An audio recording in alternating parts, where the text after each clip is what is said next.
आगे बढ़े हो तुम अंगोछे वाले, रोजगार मिला टी शर्ट वाले? नहीं मिला ना बहन। तुम्हें क्या मिला? अभी हफ्ते पहले तो 10,000 रुपए दे दिए तुम्हें खुश करने के लिए। इससे पहले क्या मिला? 20 सालों में कुछ मिला? तो ये 10,000 रुपए क्या बने जो हफ्ते पहले चुनाव के पहले मिल रहे हैं? क्या बने? क्या बने? घूस। अरे घूस की इतनी आदत हो गई है, इतना भ्रष्टाचार कर डाला है, आप एक भी छोटा काम, पहचान पत्र बनाना है, कुछ भी करना है, कर नहीं सकते बगैर घूस दिए। तो ये कह रहे हैं चलो हम बिहार की महिलाओं को भी थोड़ा सा घूस दे देते हैं, 10,000 रुपए हमें वोट मिल जाएगा। ये समझे कि बिहार ने इस देश के लिए क्या किया। आपकी धरती ने इस देश की आजादी के लिए, इस देश के निर्माण के लिए, इस देश के इतिहास के लिए क्या किया है। ये वो धरती है, बिहार की धरती, जहां से हमारे सत्याग्रह का आंदोलन शुरू हुआ। आपके पूर्वज जो किसान थे, एक ऐसे समय में जबकि ये व्हाट्सएप नहीं था जो आप लोग इस्तेमाल करते हो, कि फट से कि फोटो ले ली, फट से वहां पहुंच गई दिल्ली। ये नहीं था। सोच लो उस समय में जब फोन नहीं था, टीवी नहीं था, मुश्किल से 1-2 अखबार थे, अंग्रेज उस अखबार में कुछ छापने भी नहीं देते थे। उस समय आपके पूर्वजों ने एक ऐसा आंदोलन किया, ऐसी वीरता, ऐसा धैर्य दिखाया कि महात्मा गांधी तक उनकी आवाज पहुंची और महात्मा गांधी जी यहां आए उनकी समस्या को समझने, और उन्हीं से प्रेरित होकर, यहां के किसानों से प्रेरित होकर महात्मा गांधी जी ने एक ऐसा आंदोलन शुरू किया जो इस विश्व में अनोखा आंदोलन रहा, अहिंसा और सत्य पर आधारित, जिससे अंग्रेजी साम्राज्य झुका और उनको यहां हमारा देश छोड़ना पड़ा।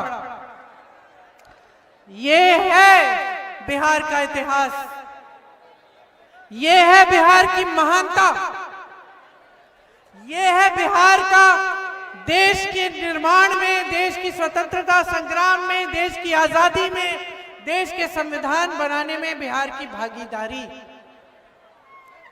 अब समझो और बातें।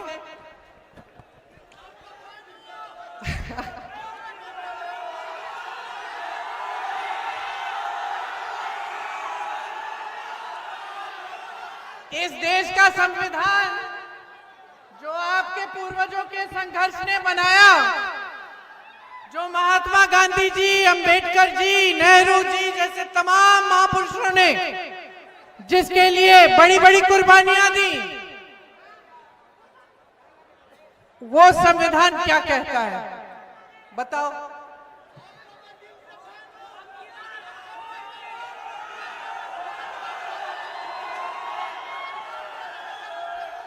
सबसे बड़ी चीज क्या है इस संविधान में?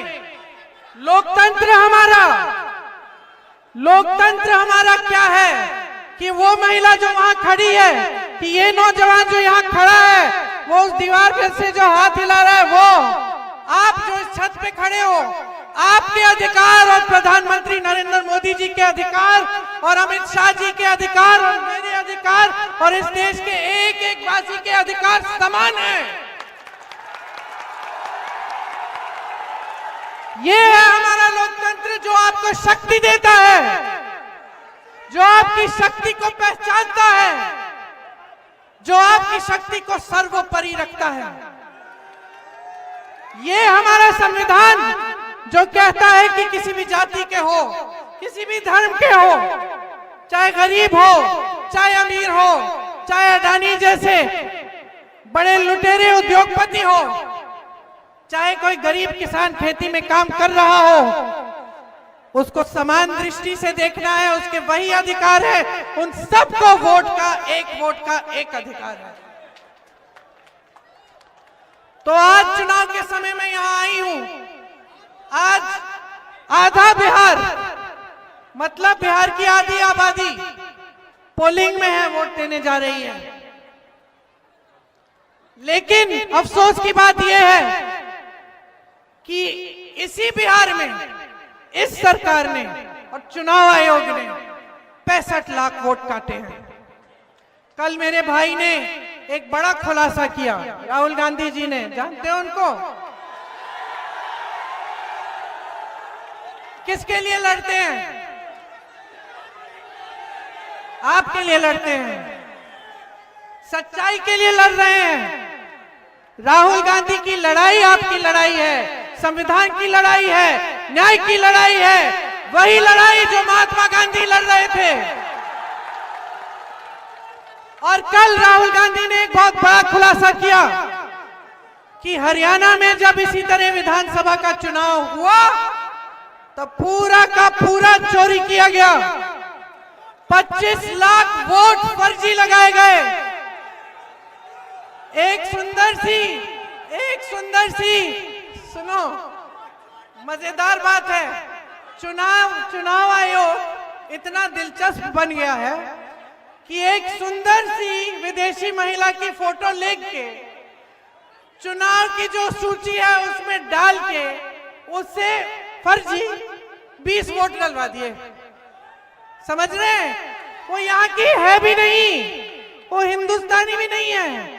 यहाँ बिहार के 65 लाख वोट काटे हैं, ज्यादातर महिलाओं के काटे हैं, मेरी बहनों के काटे हैं, जो अपना पसीना बहाती हैं, रोज खेती में काम करती हैं, घर पे संघर्ष करती हैं, समाज में संघर्ष करती हैं, कमा नहीं पा रही हैं, इनका वोट काट के विदेशी महिला का वोट उसमें डाल दिया है फर्जी। ये है हमारा चुनाव आयोग। और किसके साथ ये काम हो रहा है? उन्हीं के साथ जो निष्पक्ष चुनाव में कभी चुनाव जीत ही नहीं सकते। नरेंद्र मोदी जी, अमित शाह जी, उनकी सरकारें, उनके मंत्री, मैं चुनौती देती हूं उनको, निष्पक्ष चुनाव कराएं, निष्पक्ष चुनाव कराएं, देखते हैं कौन जीतता है। सच्चाई ये है, डरपोक के सारे आपसे डरते हैं,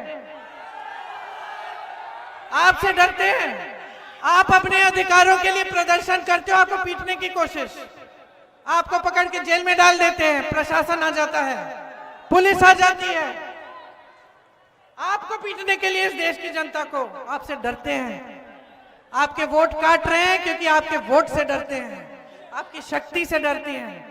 तो सबसे पहले तो अपने आप को पहचानो, इस देश की जनता हो, इस देश की शक्ति हो, पहचानो अपने आप को, अपनी जिम्मेदारी पहचानो। आपसे भी शिकायत है, ऐसी बात नहीं है, सिर्फ अच्छी बातें बोलने नहीं आई हूं, आपसे शिकायत है।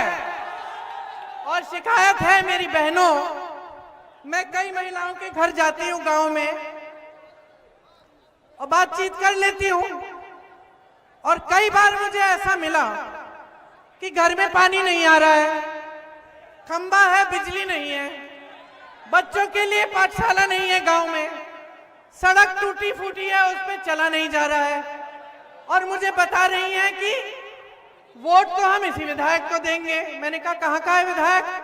कहती है भाजपा का है। मैंने कहा क्यों दोगी, कुछ किया नहीं है उसने तुम्हारे लिए? कहती है क्योंकि हमारे घर आए थे, हमसे प्रार्थना कराए, हमसे शपथ दिलवाए कि हम धर्म के नाम पर भाजपा को ही देंगे वोट। तो मेरी शिकायत ये है बहनों, जागरूक बन जाओ, समझ लो कि क्या हो रहा है तुम्हारे साथ। और भाइयों, जब कोई नेता सामने आए और ध्यान भटकाने की कोशिश करे, अब मैं यहां आकर इस बड़े मंच पे खड़े होकर आपको फिजूल की बातें करना शुरू कर दूं, जैसे मोदी जी करते हैं। मोदी जी कहते हैं कि कांग्रेस के पोस्टर देखो, उन्होंने पोस्टर पे तेजस्वी जी को बौना बना रखा है। फिर वो बोलेंगे आरजेडी का पोस्टर देखो, उस पे राहुल गांधी वोट चोरी के खिलाफ लड़ने वाले, उनको बौना बना रखा है। अरे भैया, प्रधानमंत्री है और कोई काम नहीं है कि दूसरों के पोस्टर देखते रहो? तुम्हें क्या चोट पहुंच रही है भाई? आपको क्या चोट पहुंच रही है कि किसको बौना बनाया, किसको बड़ा बनाया? आप तो अपना चेहरा चमकाते रहते हैं, आपके तो बड़े बड़े पोस्टर हैं, आप तो टीवी के हर चैनल पे रोज रोज दिखते हैं सबको। आपका काम क्या है? नरेंद्र मोदी जी का काम क्या है? प्रधानमंत्री का काम क्या होता है बताओ? तुम्हें रोजगार दिलाना, तुम्हारे लिए शिक्षा संस्थान बनाने, ये जो पेपर लीक हो रहे हैं इसको रोकना, ये मेरी बहनों को सुरक्षित रखना, इनके लिए मौके दिलवाना, ये भी रोजगार लें, ये भी अपने पैरों पे खड़ी हो। छोटी छोटी बच्चियां हैं, उनको शिक्षा मिले, आगे बढ़े, वो लोगों को इकट्ठा रखना, देश में उन्नति बनानी, देश में एकता बनानी। और ये करते क्या रहते हैं? फूट फैलाते रहते हैं, मंच पर आते हैं, फिजूल की बातें करते हैं। तो मैं कह रही हूं कि कोई भी नेता है, किसी भी पार्टी का हो, मेरी पार्टी का भी हो, फिजूल की बातें करेगा, ध्यान भटकाने की बातें करेगा, तो सबक सिखाओ, सबक सिखाओ। ये है शिकायत मेरी। अरे 20 साल से चले आ रहे हैं, 20 साल से एनडीए की सरकार है, कौन सी तरक्की हुई भाई तुम्हारी? कौन सी तरक्की हुई? आगे बढ़े हो तुम? अंगोछे वाले रोजगार मिला? टी शर्ट वाले नहीं मिला ना? बहन तुम्हें क्या मिला? अभी हफ्ते पहले तो 10,000 रुपए दे दिए तुम्हें खुश करने के लिए, इससे पहले क्या मिला? 20 सालों में कुछ मिला? तो ये 10,000 रुपए क्या बने जो हफ्ते पहले, चुनाव के पहले मिल रहे हैं? क्या बने? क्या बने? घूस। अरे घूस की इतनी आदत हो गई है, इतना भ्रष्टाचार कर डाला है, आप एक भी छोटा काम, पहचान पत्र बनाना है, कुछ भी करना है, कर नहीं सकते बगैर घूस दिए। तो ये कह रहे हैं चलो हम बिहार की महिलाओं को भी थोड़ा सा घूस दे देते हैं, 10,000 रुपए हमें वोट मिल जाएगा। ये कोई बात नहीं हुई, गलत बात है। आप पैसे ले लो, आप पैसे लो, क्योंकि आप ही के पैसे हैं, कोई एहसान नहीं है आप पे, देश की संपत्ति है, कोई मोदी जी अपने जेब से नहीं दे रहे हैं, देश की संपत्ति आप ही की है।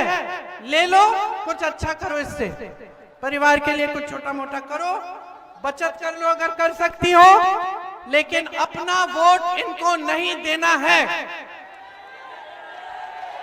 आपका वोट आपके बच्चों के लिए डलेगा, आपका वोट आपके समाज, आपके गांव, आपके विकास, आपके बच्चे, आपके माँ बाप, आपके भविष्य के लिए डलेगा, इस धरती के लिए, इस देश के लिए जिसने सब कुछ दिया है हमें। आज आपकी परिस्थिति क्या है? तुम सब शिक्षित तो होगे, हो कि नहीं हो? हो। बेरोजगार हो कि नहीं हो? बेरोजगार हो। आज की परिस्थिति ये है कि ये बेचारे कमाना चाहे ना, नहीं कमा पाएंगे। एक जमाने में खेती से, किसानी से कमाता था इंसान, सुबह शाम मजदूरी करता था, कमा पाता था, घर कुछ आ जाता था। आज क्या हो रहा है? आपको खाद नहीं मिलता समय पे, आपको उपज का दाम नहीं मिलता, आपको न्यूनतम समर्थन मूल्य नहीं मिलता, ट्रैक्टर चलाना पड़ता है, ट्रैक्टर पे जीएसटी, पेट्रोल पे जीएसटी, डीजल पे जीएसटी नहीं, पेट्रोल के दाम महंगे हो गए हैं, डीजल महंगा हो गया है। तो कमाओगे कैसे? कमाओगे कैसे? ठीक है, खेती किसानी से कमाते थे, अब नहीं कमा पाते। अब बड़े बड़े उद्योगों की बात करते हैं। ये लोग कहते हैं ना 70 सालों में कांग्रेस ने क्या किया। मैं सूची निकालूंगी ना, 1 घंटे के लिए यहाँ खड़ी रहूंगी, क्या किया।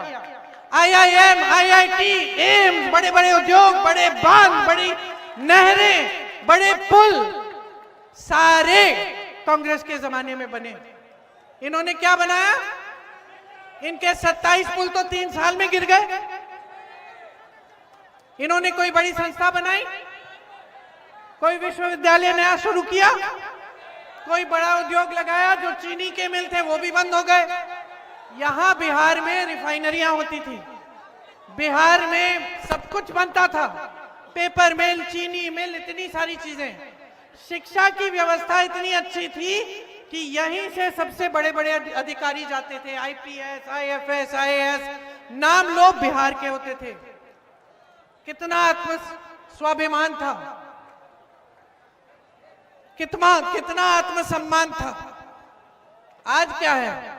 शिक्षा ठप। उद्योग, जितने भी बड़े बड़े उद्योग थे सरकारी, कहां गए? किसके पास? अडानी और अंबानी के पास।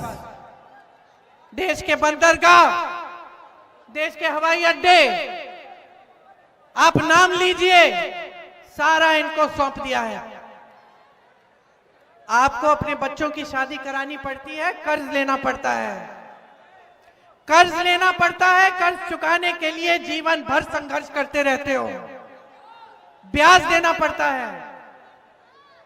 ये अडानी जी, अंबानी जी, इनके पास लाखों करोड़ रुपए हैं। और मोदी जी क्या करते हैं? क्या करते हैं? उनके कर्ज माफ करते हैं और आपके कर्ज माफ नहीं करते। आपका 1 रुपया माफ नहीं करते, बल्कि आपकी बिहार की जमीन 1 रुपए प्रति एकड़ में अडानी को पकड़ा देते हैं। ये खड़े हैं ना नौजवान यहां बेरोजगार, इस एक एक नौजवान को अगर 1-1 एकड़ जमीन दे दी होती 1 रुपए के दाम में, तो क्या तुम नहीं कर सकते थे अपना भविष्य उज्जवल? तो कैसी सरकार को बढ़ावा दे रहे हो? 20 साल से चले जा रहे हैं, करे जा रहे हैं। अब अंतिम वो आ गया है कि अब वोट चोरी भी शुरू,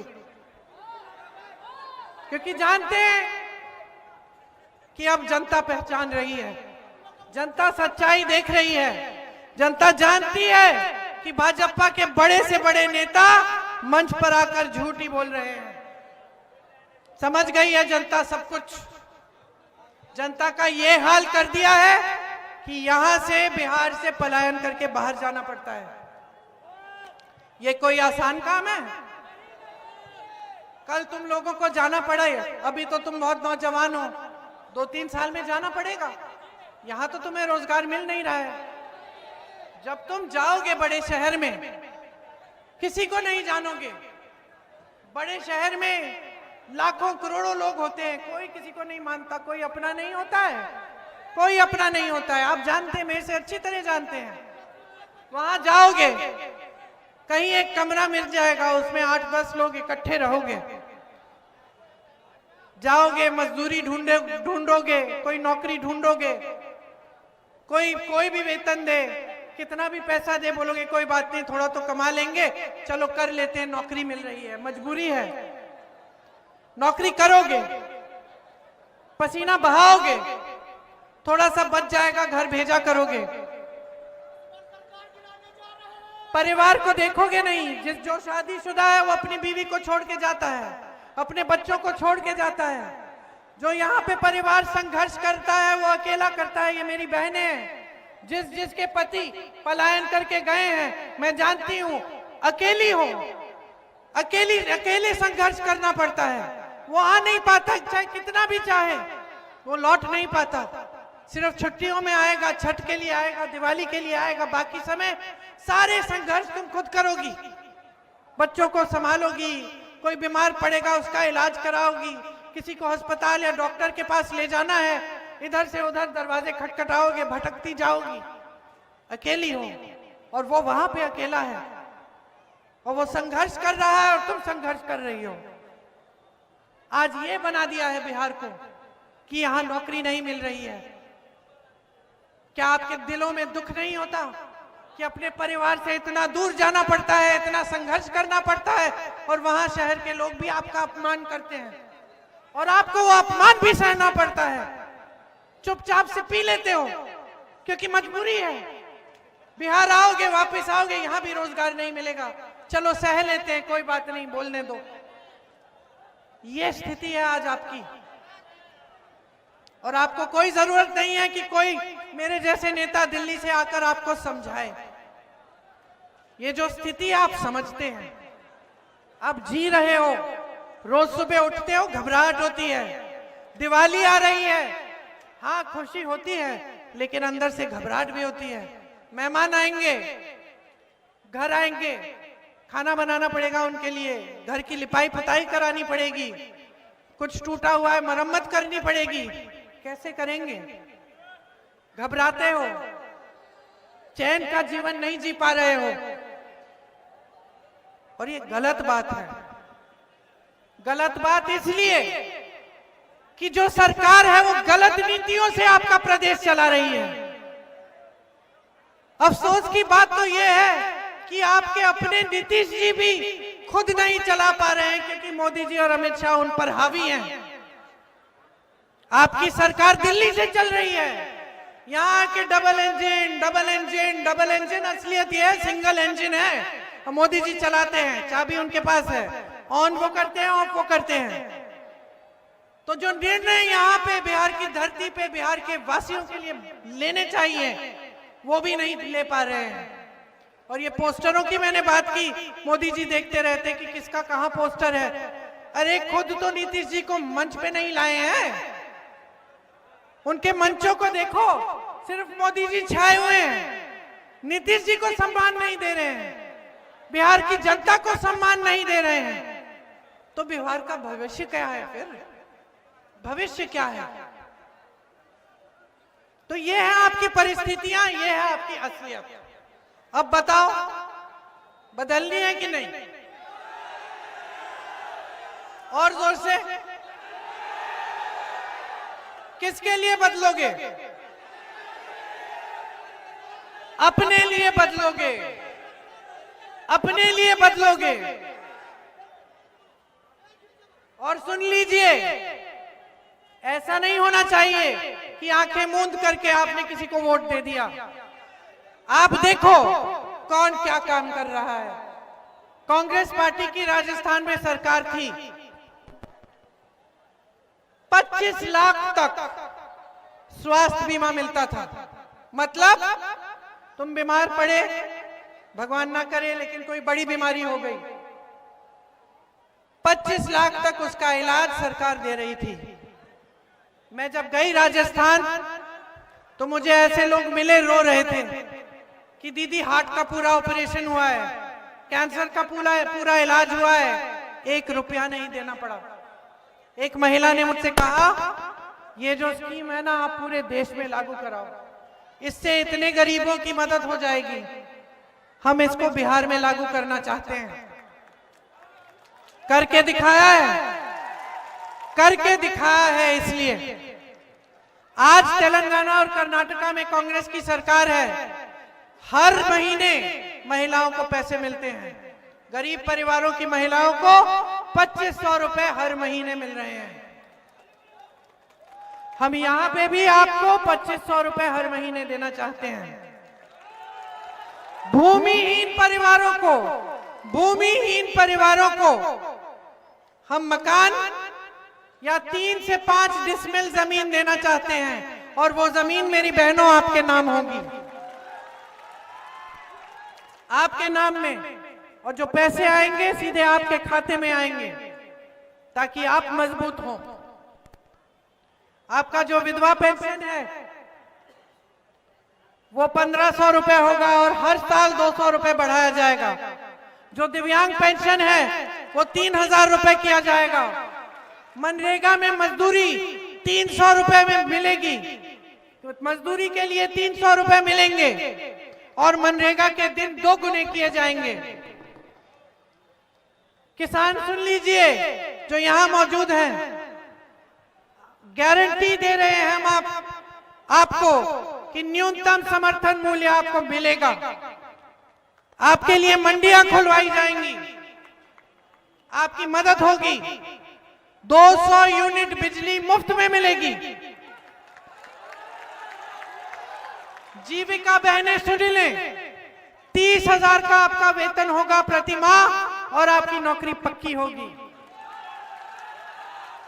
मेरे नौजवान भाई यहां खड़े हैं, पेपर लीक की मैंने बात की, पूरी आपकी जवानी बर्बाद हो जाती है। आप ठहरे रहते हैं, पेपर देते हैं, लीक हो जाता है, चलो कोई बात नहीं, 6 महीने में रिजल्ट आ जाएगा, फिर से पेपर दे देंगे, रिजल्ट आ गया, नियुक्ति नहीं हुई, और ठहरेंगे। ठीक है, किसी और नौकरी के लिए हम वो ट्राई भी नहीं करेंगे, कोशिश भी नहीं करेंगे, क्योंकि ये हो जाएगी एक ना एक दिन। ठहरे रहो, सालों ठहरे रहो। यूपी में तुम्हारे जैसे नौजवानों से मिली हूं जो 28-29 साल तक ठहर रहे हैं। मुझे कहा उन्होंने शादी नहीं हो पाई, रोजगार नहीं मिला, हमने कोशिश भी बंद कर ली, क्योंकि हमने इतने एग्जाम दे दिए थे, पेपर लीक हो गए थे, लेकिन हमने सोचा एक ना एक दिन तो हो ही जाएगा। हम जब जब गए बोला 6 महीने में होगा, 6 महीने में होगा, हमने काम रुक जाते हैं। तो इस चीज को बंद करने के लिए, इन घोटालों को बंद करने के लिए एक जॉब कैलेंडर निकालेंगे। उसमें जिस दिन आपका पेपर होगा, जिस दिन आपका रिजल्ट निकलेगा, जिस दिन आपकी नियुक्ति होगी, वो पहले से हम आधारित कर देंगे, निर्धारित कर देंगे। और अगर किसी ने उसके साथ खिलवाड़ किया तो उस पर सख्त से सख्त कार्रवाई होगी। आज बिहार में हजारों सरकारी रोजगार, सरकारी पद खाली पड़े हैं। हमारा सबसे पहला काम होगा कि हम उन पदों को भरें, और हर गरीब परिवार में जहां एक भी रोजगार नहीं है, वहां हम रोजगार देने का पूरा प्रयास करेंगे। और सुन लो नौजवानों, अगर अपना कोई कारोबार शुरू करना है, छोटा सा, अपना छोटा सा बिजनेस, सरकार आपको 2 लाख रुपए देगी, और हर विधानसभा में 10 करोड़ रुपए अलग से मिलेंगे विधानसभा को, कि यहाँ पे स्थानीय उद्योग लगाए जाएं ताकि स्थानीय रोजगार आपको मिले। मेरे भाई ने सामाजिक न्याय के लिए एक बहुत बड़ी लड़ाई लड़ी है, लड़ रहा है और लड़ते रहेगा जब तक न्याय नहीं होगा। यहाँ पे जब राहुल जी ने न्याय यात्रा निकाली, जब यहाँ तब सबसे पहले तो बहुत विरोध किया भाजपा के नेताओं ने। तब जब 24 का चुनाव हुआ और नतीजा एकदम उनके मुताबिक नहीं गया, उनको लगा कि इसमें बात में कुछ दम है, कहीं चुनाव ना हम हार ना जाएं, तो चलो हम भी कह देते हैं कि हम जातिगत जनगणना बिहार में भी करेंगे। फिर क्या किया, उसको ठंडे बस्ते में डाल दिया, कचहरी में गए, ठंडे बस्ते में डाल दिया, क्योंकि नियत ठीक नहीं है, आपके लिए न्याय नहीं दिलवाना चाहते। आज आपका प्रतिनिधित्व पूरा नहीं है, पिछड़ी अति पिछड़ी जातियों का, दलितों का ठीक ढंग से प्रतिनिधित्व नहीं है, चाहे जहां भी आप देखें। इसको ठीक करना है, न्याय दिलवाना है। इसीलिए पंचायती राज और नगर निकायों में ईबीसी आरक्षण 30% और दलित आरक्षण 20% किया जाएगा, और अति पिछड़ा वर्ग अत्याचार निवारण अधिनियम बनाया जाएगा, जिससे ये जो अपराध अत्याचार बढ़ रहे हैं बिहार में 3 गुना हो गए हैं। सबसे ज्यादा अति पिछड़ी जाति पर, दलित पर, अल्पसंख्यकों पर और महिलाओं और बच्चों पर। इस अपराध को रोकना है, और रोकने के लिए हम ठोस कार्रवाई करेंगे। निजी शिक्षा संस्थानों में भी ईबीसी, ओबीसी, दलित के लिए आरक्षण लागू होगा। तो ये सब चीजें हम आपके लिए करना चाहते हैं। हम इसलिए करना चाहते हैं क्योंकि हम अच्छी तरह से समझते हैं कि आपका संघर्ष क्या है। दुख होता है हमें कि इतनी महान धरती, इतनी महान जनता, आपकी तरह किसी के पास काबिलियत नहीं है। जिस तरह से आप काम करना जानते हैं, कोई नहीं जानता है। जिस तरह से आप दिन रात एक करके किसी न किसी तरह से अपने परिवारों के लिए कमा रहे हो, हम समझते हैं। हम चाहते हैं कि आपका विकास हो, कि बिहार फिर से बुलंद हो, कि बिहार की ये धरती फिर से खुशहाल हो, और कि ये लूट बंद हो। ये भ्रष्टाचार खत्म हो और ये जो वोट चोरी इन्होंने शुरू की है इस पे रोक लगे। तो समझ लीजिए ये सारी बातें, और जब आप जाएंगे वोट डालने के लिए मेरी बातों को अच्छी तरह याद रखना। ये वोट सोच समझ के अपने दिल से देना अपनी इस महान धरती के लिए। व्यर्थ मत होने देना। ये आपकी एक बहुत बड़ी जिम्मेदारी है। हम अपनी जिम्मेदारी को अच्छी तरह से समझते हैं और निभाकर दिखाएंगे। हमारे जितने भी प्रत्याशी हैं आपके लिए समर्पित हैं, आपके लिए दिन रात एक करेंगे, आपके विकास के लिए काम करके आपको दिखाएंगे। तो एक बार जोर से मेरे साथ बोलिए, बिहार की धरती की जय, बिहार की धरती की जय, बिहार की धरती की जय। याद रखना मेरी बातों को। चुनाव के दिन भारी से भारी बहुमत से हमारे तीनों प्रत्याशियों को जिताना, बिहार में महागठबंधन की सरकार लाना और अपने भविष्य को फिर से उज्जवल बनाना। धन्यवाद। जय हिंद।